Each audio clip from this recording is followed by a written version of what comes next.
Notre guide nous a donné un GPS et on va essayer de trouver le vrai point zéro.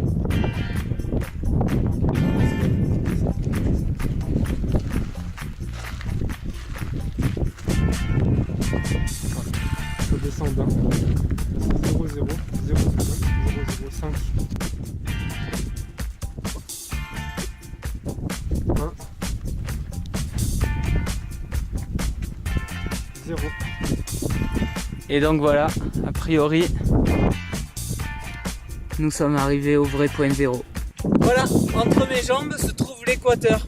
Ici, le GPS montre que je suis dans l'hémisphère sud. Et si je le décale ici, je suis dans l'hémisphère nord.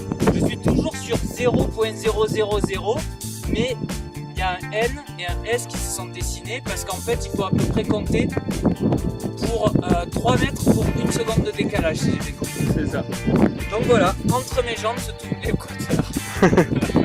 Ce sont des pré-Incas, le premier peuple d'Équateur, le peuple de Quito, qui est arrivé ici il y a 1200 ans. Et donc il y a 1200 ans, on ne sait pas comment, ils ont réussi à faire un temple au point zéro. Et c'était vraiment un temple qui était dédié à l'astronomie, vu que c'était le temple c'était un observatoire de la Lune. Donc c'est vraiment impressionnant de savoir que nous, il y a moins de 100 ans, on s'est trompé et on a fait à plusieurs kilomètres un point zéro qui n'était pas le point zéro, mais que eux, il y a 1200 ans, avaient fait leur observatoire de la Lune sur le vrai point zéro. Et midi là, il est midi sur le point zéro de l'équateur. Donc là j'ai quand même une toute petite ombre qui va vers le nord, parce que donc le soleil va vers le sud pour l'équinoxe d'hiver. Comme je vous le disais, ici on est sur un observatoire de la Lune pré-Inca. Et cette plateforme représente la Lune. Donc on peut voir qu'au centre, il y a une grosse pierre.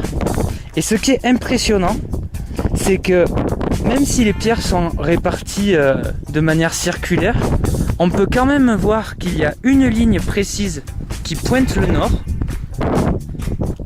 le sud, et en fait les points cardinaux. C'est impressionnant. Donc là je me trouve encore sur la ligne de l'équateur. Je suis dans un musée où on fait des petites expériences sympas. Et donc on voit l'équateur qui passe ici. Et ça c'est l'hémisphère nord et ça c'est l'hémisphère sud.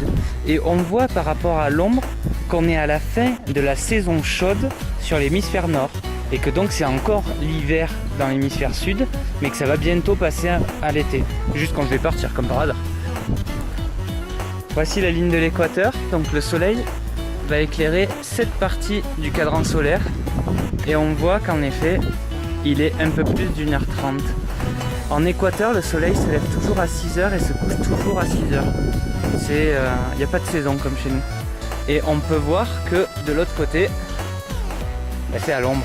Donc il faut attendre l'autre partie de l'année pour avoir l'heure de ce côté-là. On the equator, okay, you don't see any kind of vortex or rotation. That's the water will go straight down, okay? No vortex. Are you ready? You Yeah. want to make a movie? Okay, okay, everyone looking at the surface, okay? And the water will go straight down. Okay, ready? 1, 2, and 3.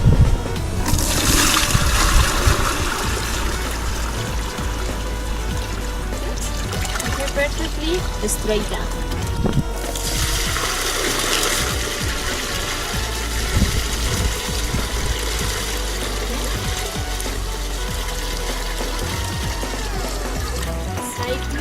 Go to the clockwise. Ready? 1, 2, and 3. Okay.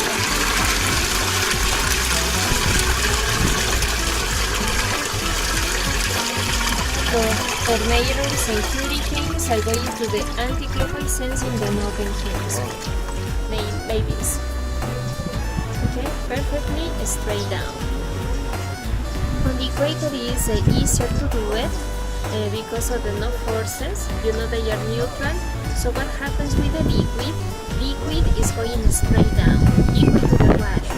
No clockwise, no anti-clockwise sense. So the equator is the perfect place for balancing the air because there's no forces, okay? Donc là Guillaume ferme les yeux et il met un pied devant l'autre sur la ligne de l'équateur. Et c'est quand même assez difficile de tenir en équilibre. En fait, on est un petit peu d'un côté de l'autre. Voilà, c'est ça. Par rapport à l'attraction terrestre de l'hémisphère nord et l'hémisphère sud.